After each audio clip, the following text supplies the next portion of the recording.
The Empty Man came out last year, 2020, in the middle of a pandemic on October 23rd. It was directed by David Pryor, and it's one of the last 20th Century Fox movies before Disney ended up buying 20th Century Studios at the time and doing the whole merger, and everything kind of went to shit for some of the filmmakers that got caught in the shuffle. And David Pryor was one of those filmmakers. When his film came out, I didn't see it. I didn't even request a screener link for it. I may have been able to, I don't know. I just was like, I don't want to watch that. Because the title and the trailer reminded me of Slender Man or Truth or Dare or The Bye Bye Man or another creepypasta movie, and I have had just about enough of those because historically, they're not very good. And so I was just like, I don't need this. I don't need it. I just don't. And I didn't see it. And nobody else did either. This film was dumped in theaters. The trailer was made a week before it was to come out. It was just thrown away. Nobody saw the movie. It does not even have a home media release. There is not a physical release of this film on DVD or Blu-ray as of this review. It is just a movie that exists on streaming now. It was in theaters for like a day. It's crazy. I'd really like to talk about it though, because some people have encouraged me to watch it. I got to give a shout out to my filmmaker buddy Josh Lobo, who made I Trapped the Devil. He was like, you have to see this movie. It's very, very strange, and I think you'd like it. A lot of other people have recommended it to me as well, and I just kind of kept putting it off, and I finally decided to sit down and watch it. And I really want to talk about this movie. I feel like this is the exact type of film that I have a YouTube channel for. A movie that no one's really championing, that has a small fan base, but for the most part, people have decided is bad. It has been given the seal of bad from the internet, because 13 people, as of right now on Rotten Tomatoes, have resulted in a 46%. And because of that, the internet has declared the film bad, having not really seen it. Now, if you don't like The Empty Man, that's totally fine. I'm not here to tell you you're wrong. I'm just here to share my thoughts on a film that has been passed over by many people, and a film that was treated very badly in its release, and a film that I think in years to come will have a considerable cult following, and I think it deserves it. I'll also say that I'm getting a lot of the information about the filmmaker David Pryor from an interview conducted by Secret Handshake. It's an excellent interview. It's an hour and 45 minutes long. I have linked that in the description below. Those guys did a really good job interviewing him, and there's a lot of fun information about the movie. So if you've seen the film, I would highly suggest checking out that interview. It's really insightful. Thanks to them, I was able to learn a lot about the filmmaker and the struggles he went through in trying to get the film made. The Empty Man as a film is, I think, what most filmmakers, especially in the horror genre, wished happened to them, in that David Pryor was basically given a ton of money to make the film he wanted to make with 20th Century Fox. They gave him a fairly substantial amount of funds. There's a lot of money on the screen. It's beautifully shot. This is a 20th Century Fox movie. They put a lot of money behind a very strange idea that was based off of a graphic novel, and the film is nothing like the graphic novel. So the excitement factor, I would imagine, for a filmmaker is, hey, just make your really bizarre movie. Just go for it. Here's money. We like your vision. That part's great. But the reason that doesn't happen that much is because of the outcome of The Empty Man. Nobody went and saw it. It's a 2-hour, 17-minute horror film made by a large studio that doesn't have a massively famous lead. James Badge Dale is certainly a great actor, and people know who he is. It's not like they hired a Brad Pitt or a younger 20, 30-something actor who's really hot right now, as Mugatu from Zoolander might say. This is a horror movie made for adults that's very long, extremely ambiguous, and is risky as hell. This film has a 25 almost minute prologue before the title shows up. That's insanity. I love it. That's fucking crazy. The fact that this movie exists, despite some of the issues I do have with the narrative and some things that don't always feel incredibly cohesive, just the fact that it got made is endlessly inspiring to me. I am so excited that at least at one point in time, there was a studio that said, here's a bunch of money to a first-time director to make a weird-ass movie like this. I mean, this shit feels like an A24 movie. But it was made by 20th Century Fox.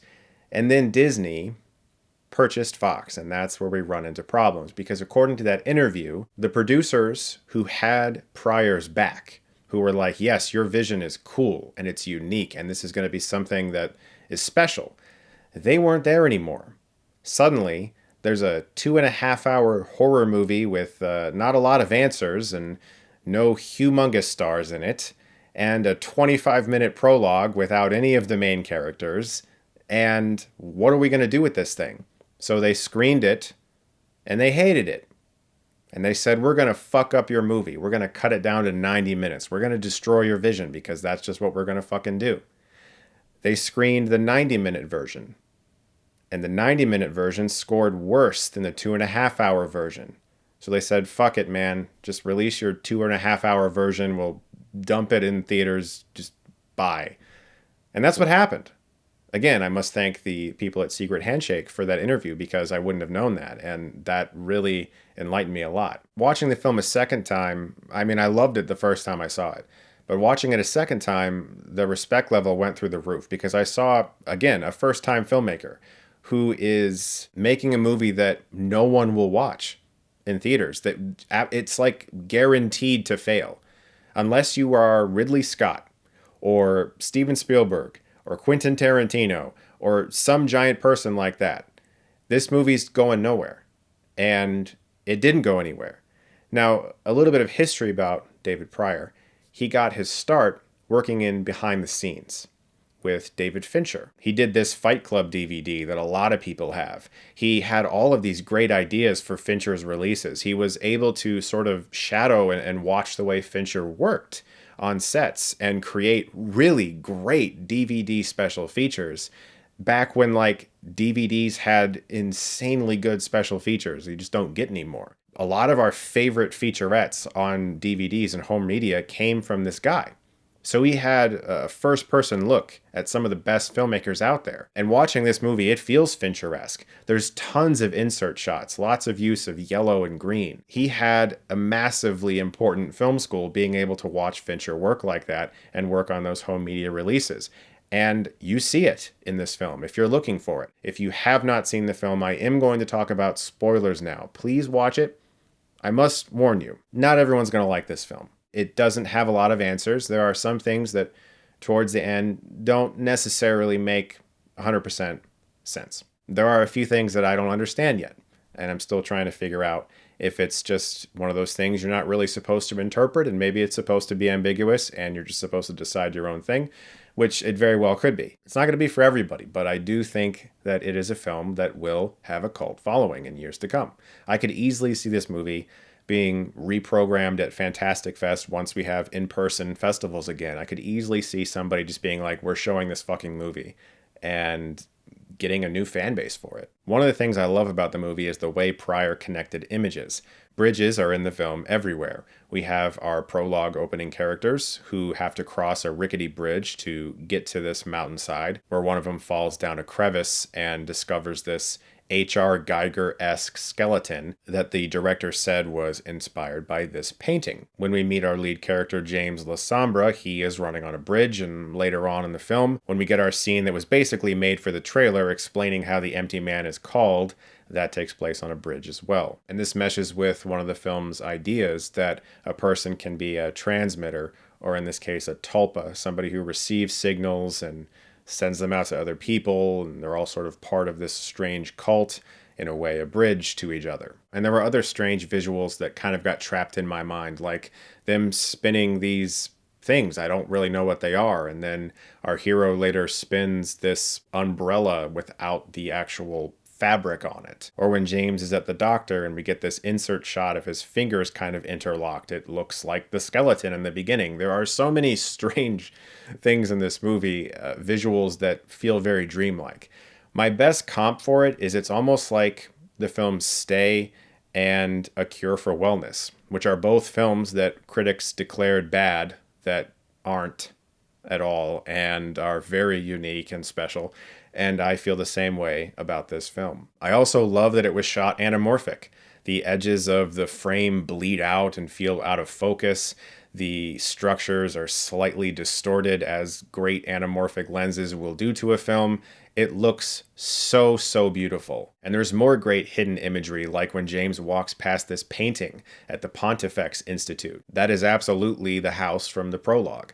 There are so many strange things like that that really make you think and feel like you're in the middle of a dreamlike scenario. They also put real money into the transitions.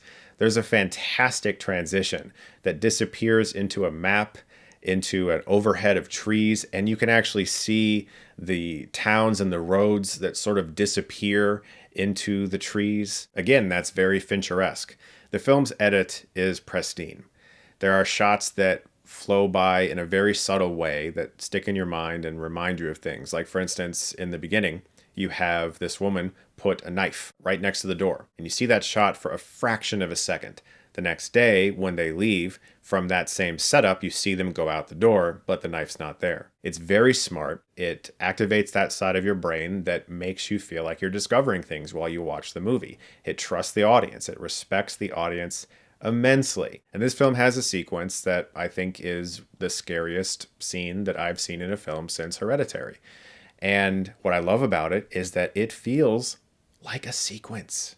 It feels like a filmmaker was like, here's a goddamn set piece. So James goes to a place called Camp Elsewhere. This entire scene is riveting. He watches these horrifying videos, and behind him, there's a teddy bear. Later, that motherfucker's gone, which is the worst thing ever. But when those videos end, which are terrifying, he wanders outside and now it's dark. And across this stream is this insane cult dance around a campfire. I don't even want to show you. I just want you to watch the movie. Just in case, for some reason, some of you are still watching this, even though you haven't seen it. That entire sequence that plays out after that gave me real chills through my body. You know, you sometimes have a critic say, this movie is chilling, and you get a pull quote on a DVD or whatever. Real goosebumps through my whole body throughout that whole scene. Brilliant editing. He does this great thing with the empty man lore where if you take a step towards it, it might take a step back. But if you step back, it's almost like you're inviting him to chase you. It's fucking amazing. Now, within that video is an image of someone using their own blood and organs to finger paint on the wall. And James looks over and finds this image on the wall, which is very similar to the blood spray that occurs at the end of the film. Another visual connection. This film is littered with them. There are so many ideas in the movie, and as I've said, they don't always work. But, man, give me a movie that just reaches for the stars, that fucking aims for the fences. Doesn't always connect, but there are more ideas in the first 25 minutes of this movie than your average 90 to 100 minute horror. This film is so ambitious, it's ambitious to a fault, and I absolutely want to support it. I'm blown away that there's no home media release, especially considering the director got his start on home media releases. I would love to hear a commentary. I just want someone to put this on Blu-ray. If anybody is listening, whether it's like Severin or Arrow or Kino Lorber, somebody somewhere put this fucking movie on Blu-ray, please. It deserves it. I'm still waiting on Lake Mungo. I'm still waiting on Angel's Egg. Why don't they want to release movies like this? I just don't get it. Let's go, people. Come on. I'm not going to grade Empty Man, but it's absolutely a positive. I really, really, really, really hope more people see it. And like I said, it might not be for you. You might not enjoy the movie. But if you are the type of viewer that likes cosmic horror, similar to Annihilation, Cure for Wellness, Stay, movies that just feel like it's insane that they got made. Like, how did this happen? You know, who put money behind these movies? Who was like, yes, that, you know, without a big star in it. I don't know how it happened, but it did. And I hope that more people see it.